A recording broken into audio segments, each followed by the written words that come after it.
Yo les contaré un poco acerca del primer capítulo de Cosmos.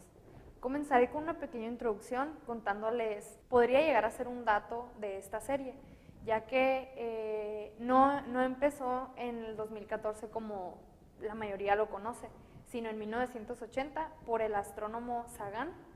En la serie se contaba más o menos lo mismo que en la serie actual, sobre teorías, historias y algunos mitos sobre nuestro sistema solar, sobre nuestro universo, nuestro cosmos. ¿Qué es el cosmos? Pues el cosmos es todo, desde la partícula más chiquita, más simple, hasta la más compleja, grande y toda la infinidad de cosas que no conocemos todavía. Al principio de este capítulo se comienza hablando sobre la Tierra, sobre distintas teorías y descubrimientos que ha habido en la misma, ya que pues obviamente fue el primer espacio que se pudo estudiar. Debido a la falta de tecnología no se podía estudiar más allá de la Tierra. Poco tiempo después se comenzó a estudiar nuestro sistema solar. Podemos hablar de uno de los planetas más interesantes, el cual es Júpiter. Júpiter tiene la masa de todos los planetas de nuestro sistema solar. No se sabe por qué Júpiter tiene un huracán activo hace muchísimo tiempo. Continuamos hablando de Urano y Neptuno, que son los planetas más lejanos del Sol, por lo cual son los más fríos y oscuros.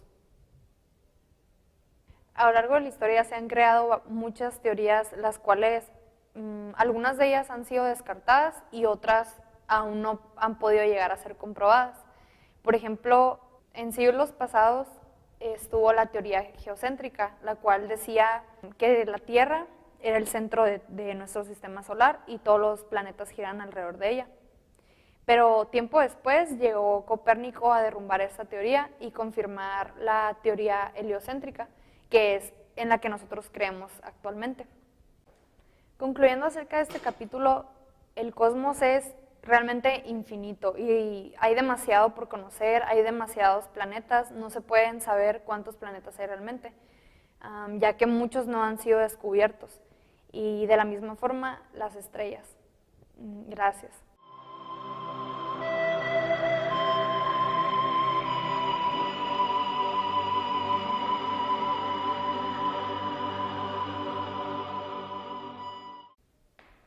En el segundo capítulo del Cosmos vemos la evolución de nuestro planeta, empezando por las diferencias entre la selección natural y la selección artificial. Un ejemplo de la selección artificial es la domesticación de los lobos por los humanos. Los genes de los lobos domesticados se reproducieron y así se crearon los perros. Después Neil se enfoca en el hecho de que los humanos compartimos un ancestro en común, no solo con los chimpancés, sino también con los árboles, champiñones, tiburones y hasta búhos. Lo único que nos diferencia es el ADN. Por otra parte, nos muestran el oso de agua, que es un organismo del tamaño de la cabeza de un alfiler y puede vivir en agua hirviendo y en hielo sólido. También puede sobrevivir 10 años sin agua y puede viajar en condiciones de radiación extrema. El oso de agua es el único organismo que ha sobrevivido las 5 extinciones masivas. La parte final del episodio explica la posibilidad de la vida en Titán, la luna gigante de Saturno. La vida en la Tierra depende del agua líquida. Nosotros en la Tierra inhalamos oxígeno y exhalamos dióxido de carbono. Neil nos explica la teoría de que en Titán se inhala hidrógeno y se exhala metano. En general, el capítulo 2 habla más que nada sobre la vida, de qué estamos hechos, de dónde venimos y posibilidades de alguna vida externa en otro planeta.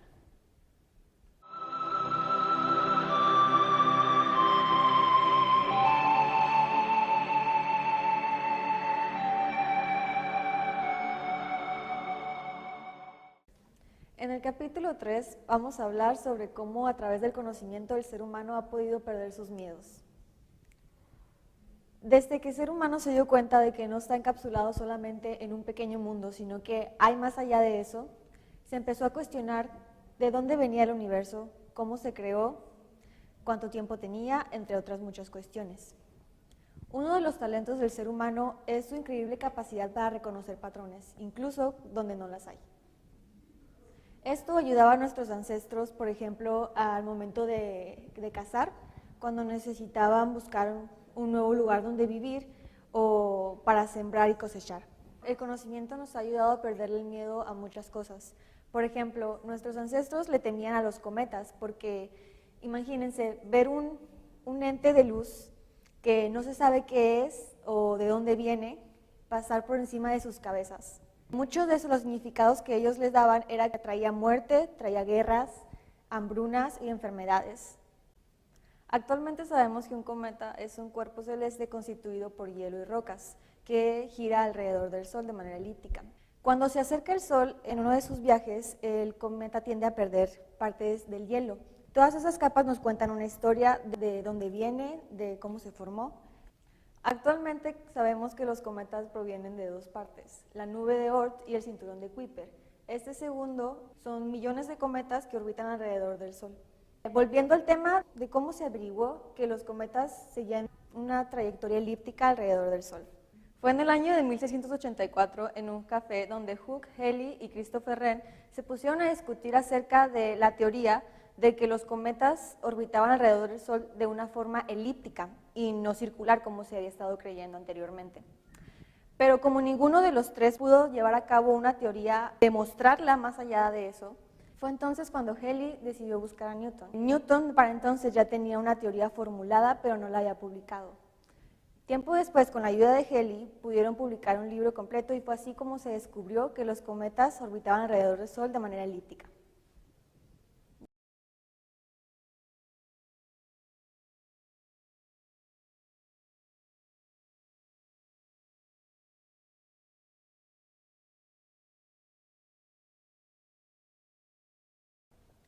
Este capítulo nos habla del fenómeno del tiempo-luz, ya que todo lo que vemos a través de un telescopio no está sucediendo en tiempo real. Esto quiere decir que si pudiéramos hacer el recorrido del Sol hacia la Tierra a la velocidad de la luz, que son alrededor de 300.000 metros por segundo, tardaríamos en hacer este recorrido 8 minutos. Lo que vemos como primer rayo de luz realmente es el Sol de hace 8 minutos. Otro ejemplo es el planeta Neptuno. Si pudiéramos hacer el recorrido de nuestro planeta hacia Neptuno, tardaríamos 4 horas. Esto quiere decir que este planeta se encuentra a 4 horas luz de la Tierra. Y el Neptuno que vemos en nuestro tiempo real es el Neptuno de hace 4 horas. Al alejarnos del sistema solar, cambiamos de unidades de minutos y horas luz a años luz. Esta es una distancia unitiva como el metro o el kilómetro. La estrella más cercana al Sol se encuentra a 4 años luz de distancia. La nave espacial Voyager fue lanzada en 1977 y es capaz de llegar a una velocidad de más de 60.000 kilómetros por hora. Aunque pudiéramos viajar a esta velocidad, tardaríamos más de 80.000 años en llegar a esa estrella que se encuentra a 4 años luz de nuestro planeta. También está la nebulosa de Cangrejo. Este está alrededor de 6.500 años luz de nuestro sistema solar y hay algunas creencias que afirman que esa es la edad de todo el universo, pero si eso fuera verídico, no pudiéramos ver la luz de nada más allá de la nebulosa del Cangrejo, así que no habría habido suficiente tiempo para que la luz llegara hacia nosotros. La luz más antigua que se ha detectado proviene de la primera generación de estrellas, donde aún no existía nada de nuestra galaxia. Y es lo más antiguo que hemos llegado a conocer. Y es más de los 6.500 años luz de lo que se encuentra la nebulosa de Cangrejo.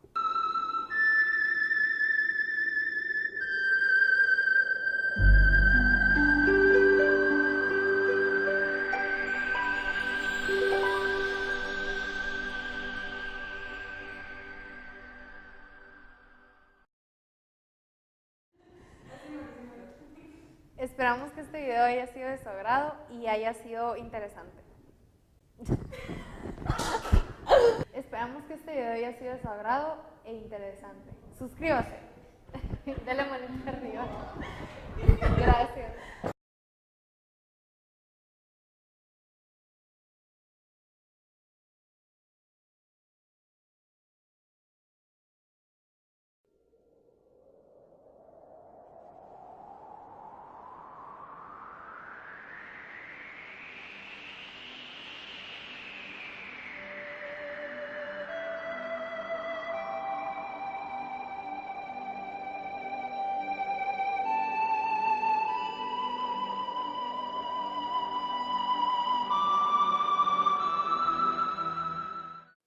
Hace más de 2000 años en China, un filósofo llamado Mo Tse afirmaba que la luz podía llegar a pintar un cuadro dentro de una habitación cerrada.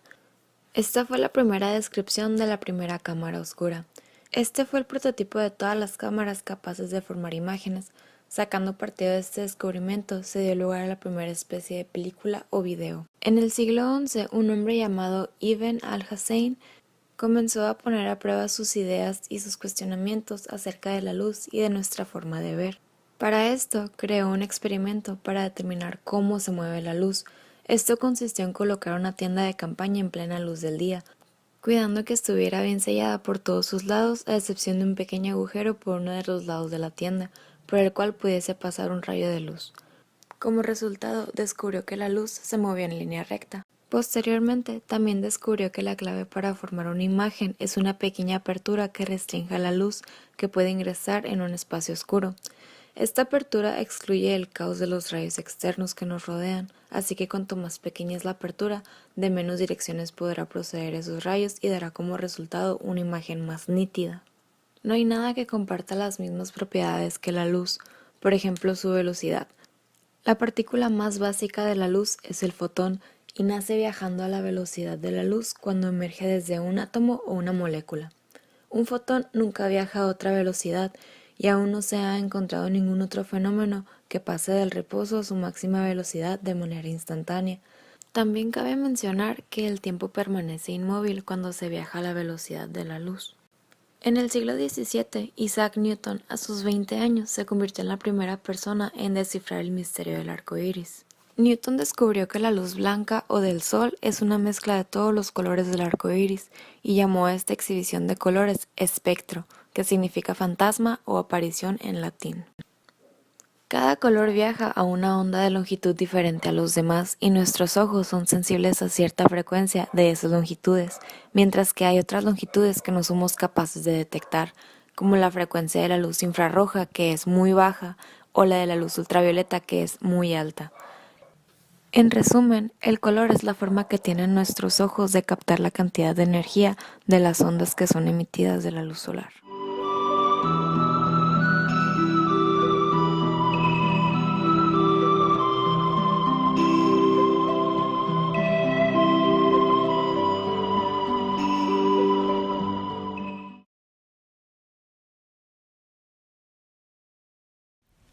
La edad de la Tierra ha sido una gran incógnita desde tiempos remotos. Han existido varias teorías. El capítulo comienza hablándonos de James Archer y de cómo él, tras analizar a decenas de personajes en la Biblia y a los sucesos que estos contaban, determinó la edad de la Tierra. En 1650, el arzobispo James Archer aceptó la teoría de que la Tierra se creó en 6 días, como dice la Biblia. Otra manera de determinar la edad de la Tierra ha sido mediante el análisis de las capas del Gran Cañón. Y así se sacaban una cantidad acertada de la antigüedad de la Tierra, pero este método no era tan preciso, así que fue descartado por los geólogos. Un método que los científicos utilizaban era estudiar las rocas y hacer un conteo en la cantidad de plomo y uranio. Por otro lado, el capítulo nos cuenta cómo es que se creó un cráter en Arizona, o lo que ahora conocemos como Arizona, haciendo énfasis en que aún existen diminutos trozos de hierro en él. Hay una forma de estimar el tiempo de vida midiendo la radioactividad del uranio.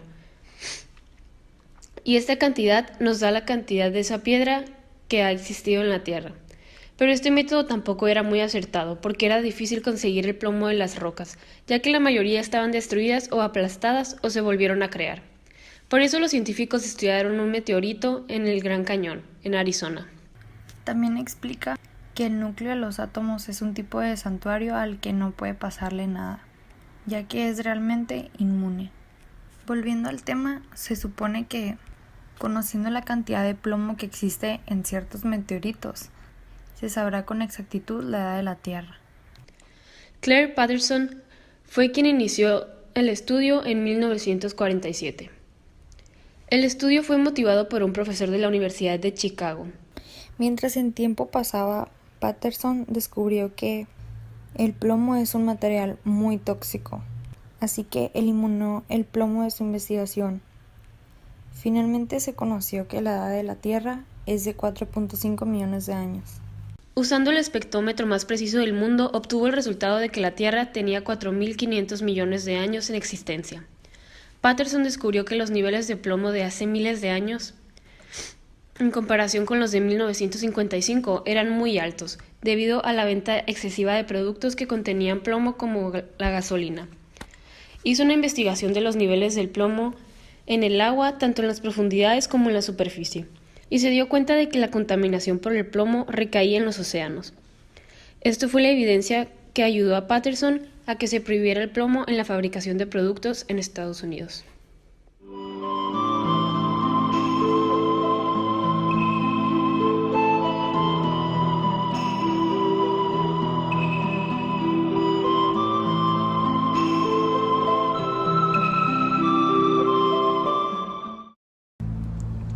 Estamos hechos de átomos.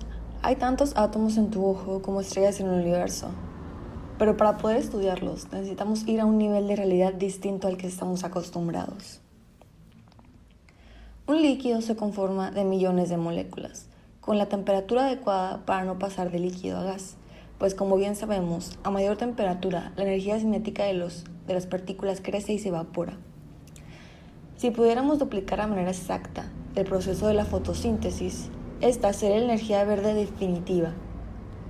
Las plantas respiran a través de estomas y fabrican su propia comida. Es la clorofila la molécula que convierte la luz en energía. Cuando olemos algo, nuestro cerebro intenta identificar qué es y si se guarda memoria de él. Pero, ¿cómo funciona esto? Los olores son nubes de moléculas con formas particulares que al inhalarlas estimulan un conjunto de células en la nariz. Una señal eléctrica viaja al cerebro e identifica aquello que hemos olido, mientras que el hipocampo ayuda a guardar los recuerdos.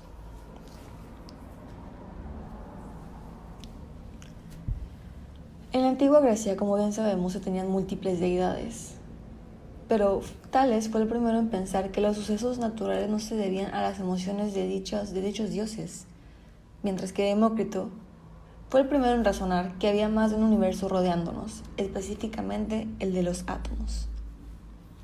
Y gracias a que no estaba fijo, a que no era un universo estable, todas las variaciones de la naturaleza, todas las variaciones de la vida podían ocurrir. Los objetos materiales nunca llegan a tocarse, pues la nube de electrones de un cuerpo aleja al otro, siendo el átomo casi todo espacio vacío. El único lugar en donde los núcleos sí llegan a tocarse es, por ejemplo, en el núcleo del Sol, donde la temperatura es muy elevada, los átomos se mueven a una increíble velocidad y sus núcleos sí se tocan, fusionándose.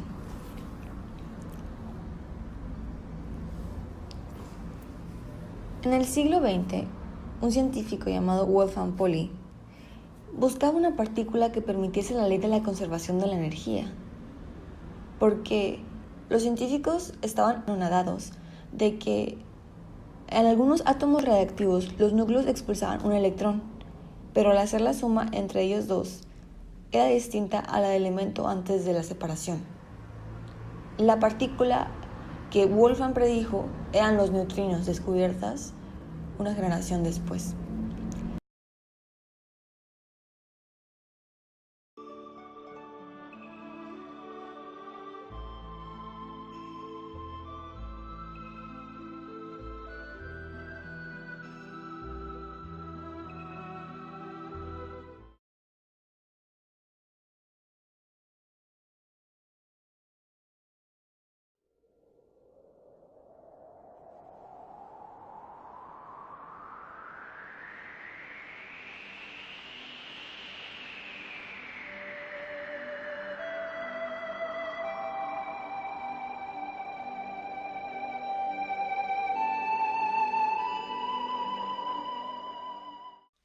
En el episodio 8 descubrimos la extraordinaria historia de Anne Jump Cannon y Cecilia Payne, dos increíbles mujeres que desafiaron la sabiduría convencional y descubrieron la verdadera historia de la vida de las estrellas.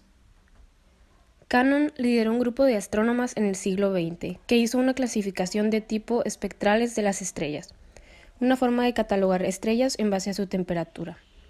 y 2 décadas más tarde, la joven británica Payne se unió a Cannon para analizar los datos y descubrir la composición química de las estrellas.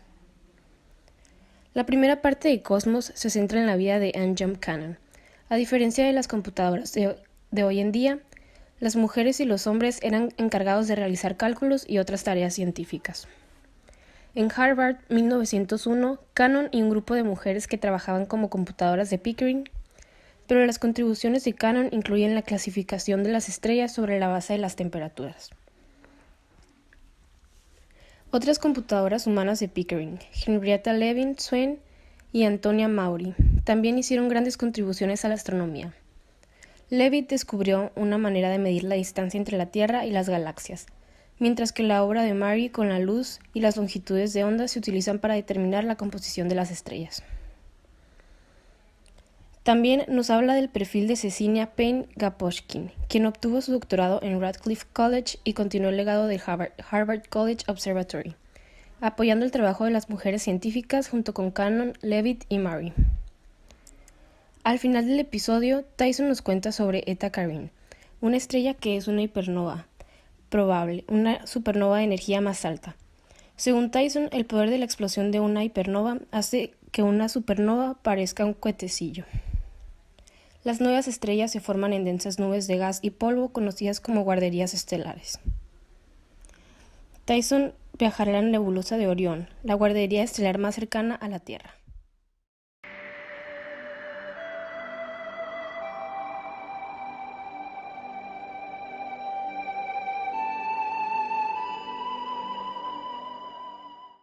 En este 9º capítulo de Cosmos, llamado Los Mundos Perdidos de la Tierra, nos devuelve 252 millones de años atrás a un hecho de extinción masiva mucho peor que el asteroide que acabó con los dinosaurios. La Tierra era un lugar muy diferente en ese entonces, o como Neil nos recuerda repetidamente, el pasado es otro planeta. Las constelaciones en el cielo nocturno eran diferentes, el ambiente era muy distinto y también lo eran la flora y la fauna. Muchos lo llaman la era de los insectos gigantes. En ese entonces había una gran cantidad de oxígeno en la atmósfera, lo cual permitía a estas criaturas prosperar por un gran tiempo. Pero después los volcanes comenzaron a erupcionar de manera incontrolable, lanzando cada vez más dióxido de carbono y metano a la atmósfera y la lava fundía a través de millones de kilómetros en la superficie terrestre. Con el paso del tiempo, el océano se tornó más caliente y mucho más ácido, y las temperaturas globales se salieron de los límites del calor y el frío. Fueron pocas las especies capaces de evolucionar con la rapidez suficiente para adaptarse. Por esto, muchas personas le llaman la gran mortalidad a este periodo. Es de saberse que los continentes, como los conocemos ahora, eran muy distintos. En aquel entonces estaban cambiando, lo cual además cambiaba el curso de las corrientes marinas, generando mayores y drásticos problemas climáticos. En el siglo XVI, un cartógrafo llamado Abraham Ortelius reflexionó sobre la posibilidad de que los continentes habrían estado unidos como una sola masa gigante de la Tierra, pero no fue hasta 1912 cuando Wegener publicó una hipótesis completa y fue rotundamente ridiculizado por ello. Varios de sus colegas preferían la noción de puentes de tierra hundida que una vez unieron los continentes. Esto justificaba el hecho de que se hubieran encontrado fósiles de las mismas especies extintas en dos continentes separados, a lo cual Wegener no estaba de acuerdo. Wegener murió durante una expedición a Groenlandia en 1930. Él no tenía la menor idea de que iba a ser considerado uno de los más grandes geólogos en la historia por su perspicacia. Por otro lado, se habla de Mary Tarp, la cual sostuvo grados avanzados en geología y matemáticas. Esto era muy inusual para una mujer en aquella década de 1940. Ella trabajaba en la Universidad de Columbia con un colega, Bruce Gessen. Él emprendía las expediciones, las cuales a las mujeres no se les permitían. Luego usaba los datos que había calculado con Tarp para confirmar los mapas. Observó una cadena montañosa bajo el agua, la cual hoy es conocida como la Cordillera del Atlántico Medio. Se dice que la estabilidad de la Tierra es una gran ilusión, ya que nuestra vida es demasiado corta como para notarla. Estamos en un periodo inusualmente estable que debe durar otros 50.000 años, excepto que estamos acelerando las cosas al verter enormes cantidades de dióxido de carbono en la atmósfera. a un ritmo no visto desde la era del Pérmico. Se dice que nuestro futuro es también otro planeta, ya que la geodinámica del planeta a lo largo del tiempo está cambiando, entonces a esto se refiere este dicho.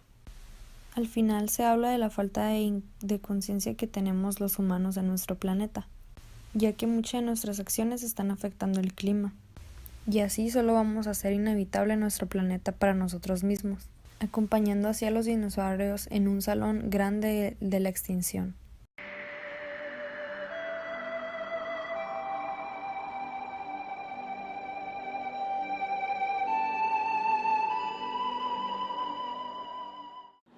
El episodio de Cosmos número 10 se titula El niño eléctrico y se centra en el físico del siglo XIX, Michael Faraday. Faraday nació en una ciudad de Londres en una familia de bajos recursos y no tuvo una gran experiencia en la escuela gracias a su defecto del habla. A los 13 años ya había abandonado la escuela y al mismo tiempo de esa edad fue aprendiz de un encuadernador. Unía libros de día y estudiaba los textos que unía durante la noche. Así fue como se enteró del concepto de la electricidad, lo cual fue una fascinación para él durante toda su vida. Cuando Faraday tenía 21 años, un amigo de él le regaló un boleto a una demostración científica en el Royal Institute de Londres por el renombrado químico Humphrey Davy. Faraday asistió y tomó algunas notas, guardó en su memoria la conferencia del químico y luego las transcribió para hacer un libro, el cual posteriormente se lo regaló al químico Davy. Después de eso, Davy tuvo un accidente en su laboratorio. Hubo una explosión química la cual lo dejó temporalmente ciego.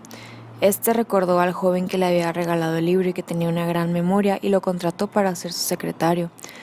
Faraday se convirtió rápidamente en algo indispensable para Davy y llegó a ser su asistente en el laboratorio. Un día Davy se encontraba en el laboratorio con un químico también muy popular llamado William Wollaston. Estaban tratando de recrear un famoso experimento de electromagnetismo, en el cual se preguntaban por qué la aplicación de una corriente eléctrica a un cable causa que el alambre se comporte como un imán.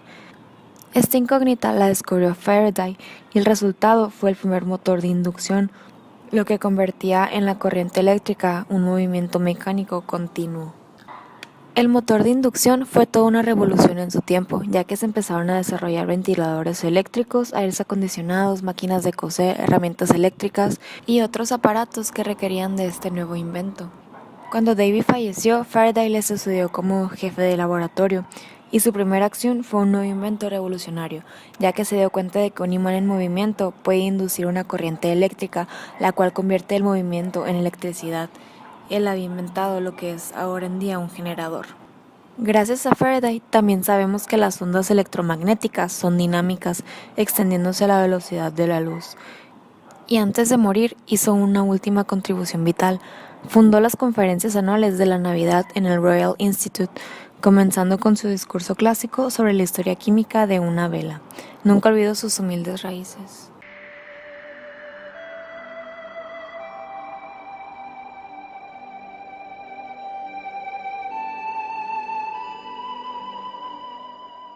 Nuestros ancestros utilizaron la luna y estrellas como calendarios. A través de las imágenes en el cielo, ellos aprendieron a identificar las temporadas, cuándo era mejor cazar, cuándo era mejor cosechar y cuándo había que mudarse. Uruk fue un pequeño pueblo donde se empezó a utilizar técnicas que pudieran facilitar el conteo de las cosas, entre ellas las fracciones. También fue en donde nació la escritura. La princesa Acadia escribía poesía, firmando trabajos con su nombre, siendo así la primera persona en dar fe de su existencia a través de la escritura. Se cuentan historias como la del Gilgamesh, que era un joven héroe que buscaba la inmortalidad. A través de esas historias, de una forma u otra, él la consiguió. Así también el ADN es un mensaje inmortal que se edita a través de la evolución. Todo lo referente a la vida nace en ese código. Las moléculas ricas en carbono empezaron a autocopiarse, logrando moléculas cada vez más complejas.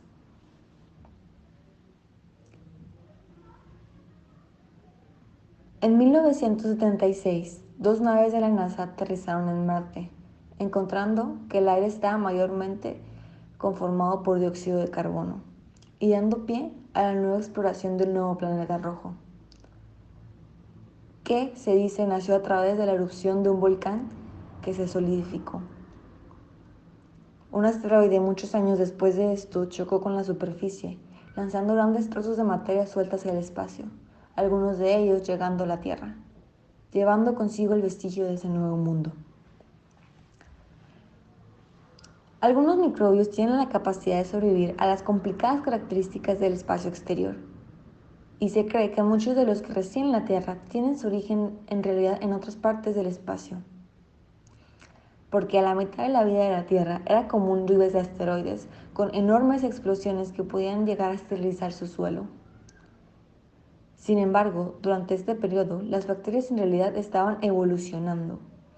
Estas explosiones lanzaron, al igual que con Marte, millones de fragmentos de roca al espacio, donde algunas bacterias, como ya sabemos, tienen la capacidad de sobrevivir, mientras que aquellas en la Tierra morirían.